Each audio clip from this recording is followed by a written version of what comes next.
Kasi nung 2022 elections, ang daming bashers. So pag binabash ako, nagre-retortang ako, di ba? Sinasagot ko, pero patawa, natatawa yung mga tao, pero sinasagot ko. So somebody called it, Bardagulan style. So they called me Queen of Bardagulan. It stuck.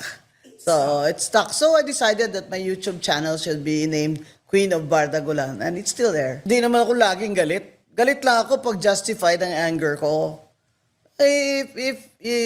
Kasi controversy nga follows me everywhere. Yung ibang tao dyan everyday galit hindi naman sila natitv. Ako, minsan lang magalit, titv ako kasi sikat ako. Kasi may kasalanan itong lahat, si BBM Kung di ba naman siya magnanakaw, di rin magnanakaw yung mga palibot niya, lalo na yung first cousin niya, ginawa pa niya speaker. Saan ka makakita? With their history.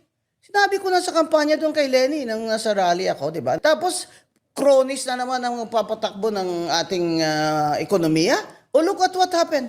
Even Professor Monsod was my professor, said, I'm not optimistic that they can still reform because of the people around Bongbong. Not coming from me, na political, she's an economist, di ba? Sabi ko naman sa show mo noon You were the one who asked me and I answered, I wish the president will succeed because we're in the same boat. Bayan ko rin naman ito. Di ba? It was in your show. So wala siyang masasabi sa akin na I started, pag-start pa lang niya, inatake ko rin. Hindi. Kami ni Martin, when I was at the lunch of the party list, I was invited. Di pa kami noon, wala pang June 30 noon Si Sandro, pumunta sa akin, yumuyo ko. Diba? Naka-picture yun Galit na galit yung mga kakamping. Ba't ko daw sinhake hand si Sandro? Bakit? Sabi ko, may ketong ba yun? Patayan nyo ko siyang i-shake hands, ha? Masyadong jealous kayo. Sila pupunta sa akin pa picture. At naman ako tatayo pa picture sa kanila. I'm nearly 70 years old. Sabi ko, ito si Martin talaga, doble kara. Sinabi pa niya sa akin, Ma'am, sabi ko, is there anything...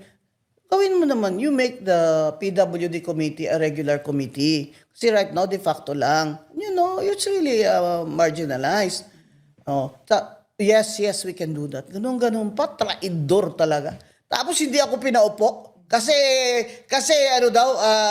whatever daw. Pero ang totoo naman talaga. Bigyan natin Utos ni BBM yun at ng gang niya. So, ba't ako... the fire in my belly, Karen, is very useful for the country. Why? Because people like me have nothing to gain. Diba? I have nothing to gain personally from this. I call them out. I call them thieves. I call them, what do you call this? Idiots. Because I have nothing to gain. And a lot to lose. And yet I do it. Why? Because I have love for my country. Hindi naman yan personal Kasi alam nyo, wala naman ako, palagay nyo, namulubi ako dahil hindi ako nakasweldo. Hindi naman yung personal Ang ano ko doon is yung principles of the rule of law. Abogado ako Professor pa ako ng law sa UP College of Law may Harvard degree pa ako. Tapos ganito lang gawin niya sa amin. Kung magawa niya ito kay Rowena Guanzon, magawa niya ito kahit sino. Diba? And he did. 3 more congressmen. Ang hindi niya pinaupo. 3 more? Wala namang TRO sa akin Nag-file yung Cardemit remember, that was our first topic here. Duterte Youth Party List. Yes, I disqualified him because he's overage. Diba? And nalo naman ako unanimous what do you call in the COMELEC. He used that against me na may Supreme Court case daw. On June 30, kailan ba sila nag-oath taking? July na, di ba? The Constitution says your term begins on June 30. July na siya nag-speaker, di ba? In between, sino ang speaker? Bakit ako ni Secretary General Mendoza pinatawagan sa kanyang deputy legal na pasensya na kayo, ma'am, na you cannot be in the So dalawa lang choices ko and I consulted a great lawyer. Shall I do this? That they have to bodily remove me from there? Sabi niya, that's your call, but you can. Pag pinas mo, ayaw kanila papasukin doon sa plenary, that's going to be an incident. And Hindi mo ginawa yun. Hindi ko ginawa. Kasi, sabi ko, Supreme Court na lang tayo. Kasi abogado ako, Clarion. I abide by the rule of law. Palagi nyo, ba't di kayo pinaupo? Kasi galit sila sa akin kasi sa rally, di ba, ni Lenny, maakyat ako iniimbita ako ng mga bata Sinasabi ko na si Adik yan si BBM. Oh, how can he make good decisions? I'm right. I am right. No, all this is happening to our country now proves that my prediction was right. It's sufficient in form, but not sufficient in substance, and therefore they will not send it to the plenary. But that's wrong, because they should send it to the plenary. That's in the rules. Let the plenary decide if it's insufficient in substance. But of course, BBM is majority there, Sandro is the majority leader, wala naman talaga siyang hiya. Bakit siya nagma-majority leader pa? Dapat kung magaling siya talaga, dapat nag-resign siya as majority leader para maniwala tayo. Yan lang naman payo ko sa kanya Si Luistro pa ang chair. Isa pa yan. Dapat mag-resign yan Grabe yan si Luistro. Grabe yan, pro-Martin, pro-BBM. May AX, TAX dahil sa speaker.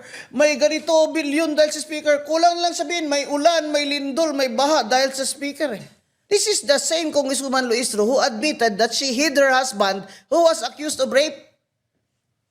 He was accused of rape. Dapat nag-surrender siya.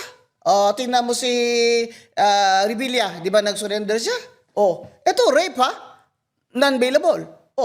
Sabi niya, sa akin yun ang tama Anong klase abogada ka? Abogada ka? Dati ka pa daw piskal? Accused of rape ang asawa mo, hindi mo pinasurrender? May dapat sa'yo ma-disbar, Congresswoman Luistro. Gusto nila, Sara i-impeach, saka na lang daw labanan si BBM. What kind of thinking is that? Anong klaseng strategy yan? I think ang gusto talaga nila mayari is BBM gang will support her either as vice president, di ba? Pero dreaming na yan na tatakbo sa president dahil hindi tatakbo ang BBM gang. Mas gwapo naman si John Vic Remulla kaysa kay Lamas. Tatakbo yun. Sabi mo, ma'am, Bardagulan. Bakit? Bakit kayo magagalit sa akin? I'm a private citizen. Sue me. Because I think, eto na naman, prediction ko to, kaya makinig kayo lagi sa akin. Tunay akong analyst. Sa first 3 years nila, ang plano nila is kaukaw ng kaukaw. Nakaw todo-todo. And they use the budget.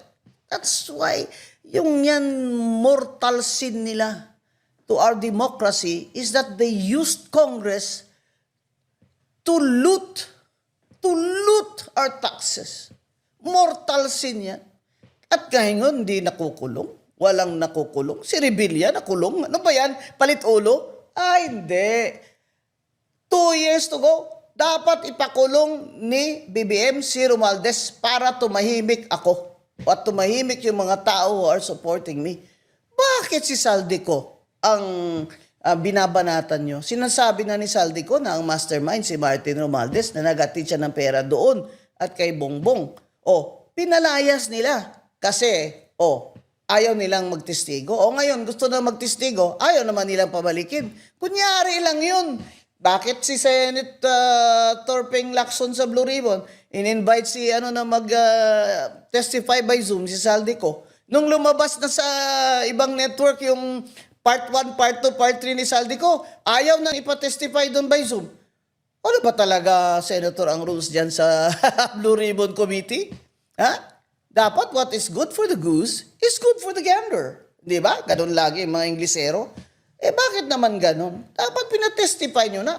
Kasi kung pinatestify nyo yun, di part of the records na yun ng Senado, ang sasabihin niya na naghatid siya ng pera sa kay Romualdez at sa bahay ni Bongbong at sa Malacanang. Ang sinasabi mo, whistleblower si Bongbong, that's not true.